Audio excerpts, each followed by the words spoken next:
It's time for this week's episode of Brandon Sports Talk, featuring in-depth interviews from those who are trending in the world of athletics. And now, here's the host of Brandon Sports Talk, Brandon Pate.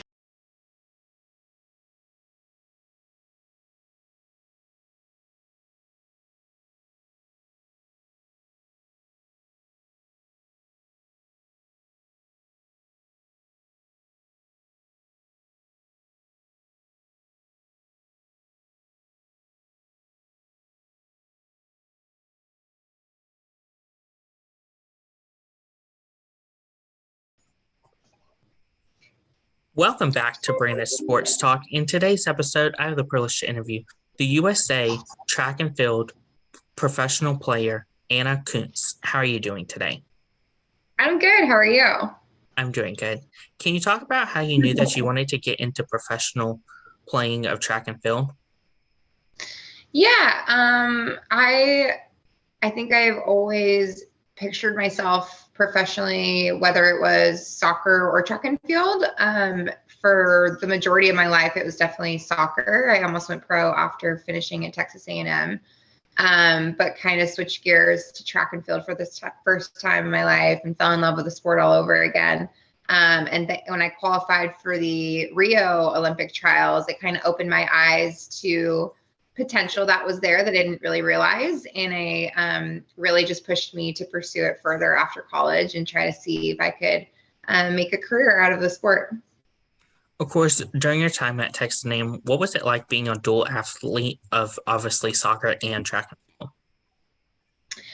Oh gosh, I mean, I think dual sport athletes are so rare. So I look back and I just am really grateful for that opportunity. I think especially now, kids are very pigeonholed into one sport or the other at a young age. And I was pretty stubborn in that I wasn't going to go anywhere that wasn't going to allow me to not do both. So I am just super grateful to be able to do both. And I think it's maybe the athlete that I am today because I got so many different opportunities with soccer and in team sport, and then was able to kind of switch gears and never get burnt out of one or the other. So I'm just super grateful that I got to do both, and I wouldn't change it for anything. Of course, what was it like getting to put on both the college soccer jersey and the track and field jersey? Oh man, I mean, it's just fun. I feel like I've made so many friends and relationships through both sports that I wouldn't get to if I hadn't done both. And it was just really cool experience to, get the team aspect of soccer and the crowd and the adrenaline, and winning as a team is just something super special. But then also to challenge myself in a completely individual sport where it comes down to just you that day. And that was a completely different experience. So they're both super different, but I think they complement each other really well.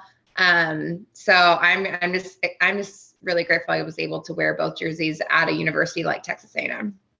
What were some of your accomplishments on the track and field side at Texas A&M? I look back at my A&M career and it's honestly not that impressive. I qualified for nationals my sophomore year. I was injured going in, so I think I got dead last at nationals. And then I redshirted and then went my senior year. And I think I got I missed the podium by one spot. I was kind of coming off an injury there as well. So honestly, my career at A&M for track and field, I was kind of late to the party. I was a soccer girl that did track. And so my success definitely came later, much, much later. I would even say, 1 or 2 years into my professional career. Of course, what was it like in 2013 and 16 going to the NCAA championship? Oh man, for track and field or track and field. That was special. My sophomore year, we got second. So that was really, really fun. I remember watching the 4x4 and, that's kind of where the team aspect comes into track and field that you don't normally get, where it's team points. And the whole team is rallying behind the 4x4 girls and we're rooting them on. And so that was super fun. We got second there to Kansas, I believe. And then my senior year, I was definitely a little bit upset with myself and my performance. I missed the podium, and that was one of my goals. But it also kind of lit a fire in me to pursue it further and then get ready for the trials. And that worked out really well. I had a PB, I broke the school record, and then got recruited from there to go out to Chula Vista, where I train now. So I've been there for the last 4.5 years. And so it definitely kind of motivated me going into the trials, not doing so well at nationals that year. Of course, as you talked about, that motivates you. What was it like, obviously, joining the U.S. track and field team? Oh man, that I get chills thinking about it. I think that's something that I've dreamt about my entire life, and it can feel like a far-fetched dream for a long time. There's definitely years where it's just up and down battle, and you question if you can do it, and you doubt yourself. And so to finally get to that point and accomplish what you've been working for so long is so special to me. And I wouldn't trade in every bump in the road along the way to get there. It's just something that I will never take for granted, and is so special to wear the USA uniform and represent your country. It's just a really rare opportunity that a lot of people don't get. So I will never take it for granted. It means the world to me. How does it feel to be a Heptathlon athlete and have multiple things, obviously, you do on the sport of track and field? Being an heptathlete is special. I mean, it's definitely challenging. It takes a very long time to hone in all the 7 different events and become an expert at all of them. I'm still learning. But I think what's cool about it is you get to switch it up all the time. So we don't get burnout of doing the same thing every single day. If you have a bad day in the hurdles, you can switch over to shot put and have a good day there. So there's just a lot of opportunities for growth, and it keeps it exciting, keeps me motivated. There's always room to grow. You're never not learning in the heptathlon. And that way it challenges me a lot. And that's why I like it so much too. Of course, what is it like being the shot thrower and obviously throwing the javelin? Gosh, the throws are probably the most technical events that we have. The javelin is notoriously my weakest event. And so that's been a challenge over the years, lots of tears during those practices. But I've come a long way in it, and I'm learning to love it a lot more. I don't dread going to javelin practice quite as much. And then it's opposite with shot put. Shot put's actually my best event, but with that comes a lot of pressure sometimes to perform. And so I think I'm a little bit harder on myself when it comes to shot put, and that can get in the way a little bit. But yeah, the throws, man, I don't think I could ever just be a thrower. They're frustrating for sure because they're so technical. What was it like in 2019 going to the World Cup, the World Championship? World Championships in Doha. Oh gosh, that was, I think that was the moment for me that really opened my eyes to like, I can hang with big dogs, because I was, I think, 5th place after day one, and I didn't expect that whatsoever. I was just happy to be there. I didn't expect to qualify for World Championships that year. I got in.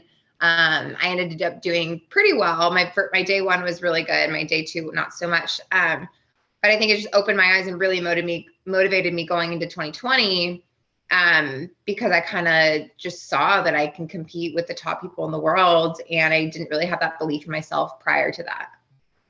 In the same year, what was it like getting the opportunity to go to the Pan American? Oh gosh, that was a special meet. The whole city of Lima, kind of shut down and showed up for this and for that meet. And it was the first time that I, got to wear the American flag around my shoulders and represent my country and stand on the podium. And so that was really special. My family was there. And I honestly didn't have my best meet. It was like 8 days, I think, after USA's. So the bounce back was really, really quick for heptathlons, especially.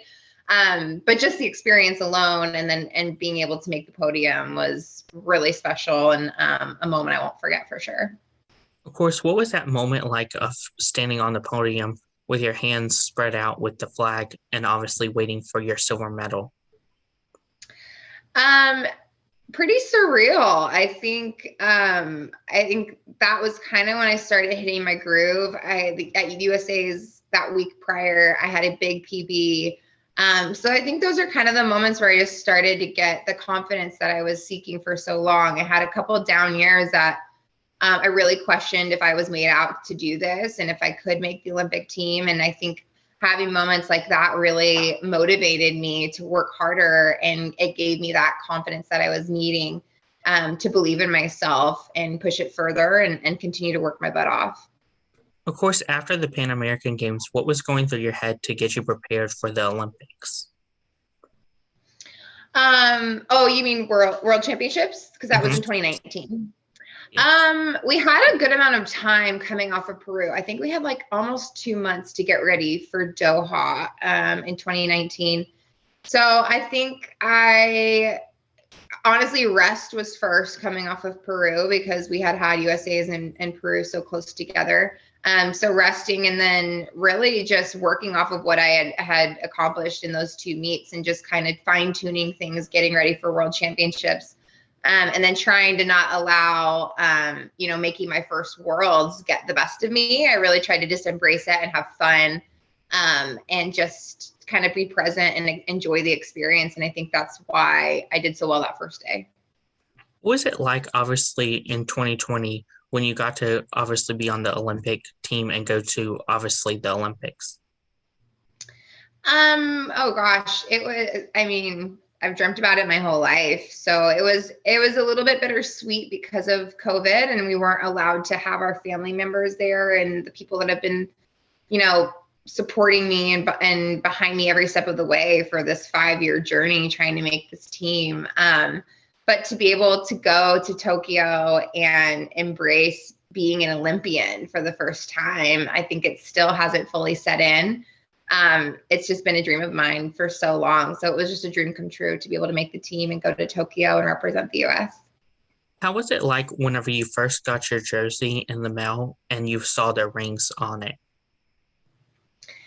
I think, it's surreal. It's really surreal feeling. And it's crazy because for so long you're working towards this goal and you're unsure if you're going to make it. And then when you finally get there, it just feels like all of the sweat and tears and hard days were just worth it because you achieved your goal that you've had for so long. Ever since I can remember, even when I was little, I wanted to be an Olympian. And so to finally be able to represent the US and have the rings on my uniform and have that label as an Olympian, that doesn't go away. It's a club you're in for life. And so I'm just unbelievably grateful and still don't fully believe I'm an Olympian.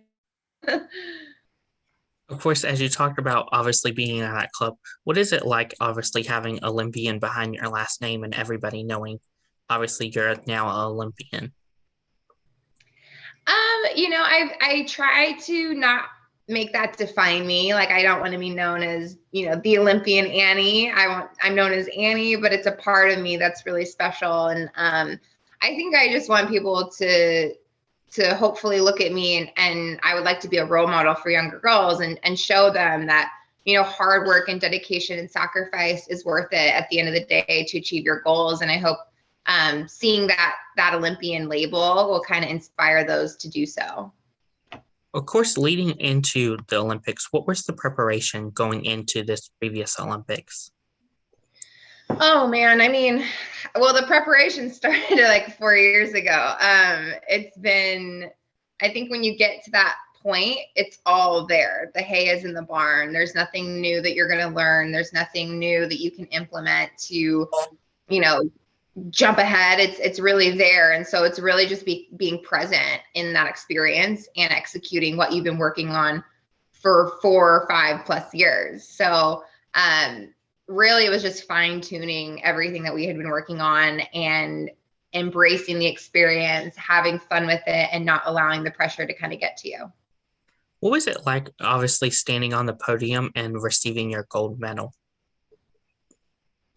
Oh gosh, at trials, that I'm still, shocked by that performance. I think I shocked myself a lot. Going into trials, I didn't have a full heptathlon put together yet. So really, I wasn't sure what I was going to do, and I surpassed my goals in almost every event. So that was very surreal. But I just was on cloud nine. My whole family and friends were there.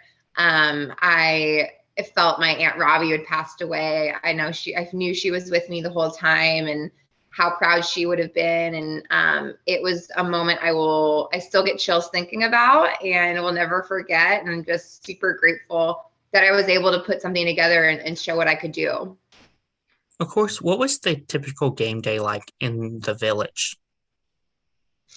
The village was, because of COVID, we couldn't really go anywhere. So I'm fortunate enough to have a bunch of friends that I knew that were at the Olympics. So it was just a big hangout for all these athletes that are on the world elite level, which was super cool. The dining hall was kind of where everyone would meet each other and see and hang out. But the village, like the rooms alone, were actually not that great. They were pretty rough. So we tried to hang out in our high performance center a lot, which kind of was just for the US and all the Olympians there competing. It was like where all the practice fields were and stuff. So we would hang out there a lot, and it was surreal. It was something I just really soaked in and tried to meet as many people as I could. And it was really, really fun for sure. Of course, during your time at the village, what was it like getting to see those people that obviously you may have looked up to and you're like, oh my God, now I'm here with them at the Olympics? Yeah, it was special. I mean, you look up to all these athletes for so long. You see them in, commercials, and you're kind of feels like a far-fetched dream that you can be among them. And so to be there really it really just gives you a lot of self-confidence and belief in yourself, and like, okay, like I belong here now. And that was really cool and special. And then it was just really awesome to be surrounded by such greatness and experts at everything in every event or sport that they do. So I just tried to soak it all in like a sponge. Of course, are there anybody that you look up to in the track and field industry and obviously sport? This is my best friend, Maggie Malone. I think that she's a two-time Olympian. She's a javelin thrower. She's just probably one of the most incredible humans I've ever known. And I feel like I look up to her the most in this sport. We bounce ideas off each other a lot. When I'm struggling with something, she's the one I call, and she always just has a really amazing head on her shoulders to give the best advice. She's a woman of God. We have that in common with our faith. And so I think I've looked up to her for years, and I still do to this day. What is it like, obviously, getting to compete with Maggie? Oh man, I mean, that alone was special. Not often do you get to go to the Olympics with one of your best friends. So I smile just thinking about it. I think us being there together, especially because our families couldn't be there, we were kind of each other's support system. When we were having, off days, or our minds were kind of dropping and struggling. And so to have her there as just kind of my comfort and support meant the world to me. And it's something really, really special that I won't take for granted. It'll be really cool to tell our kids one day. How is it like, obviously, getting to share that moment with her, with you obviously both being at Texas A&M and now obviously U.S. Olympian athletes? Oh man, I mean, it was definitely just like a full circle moment.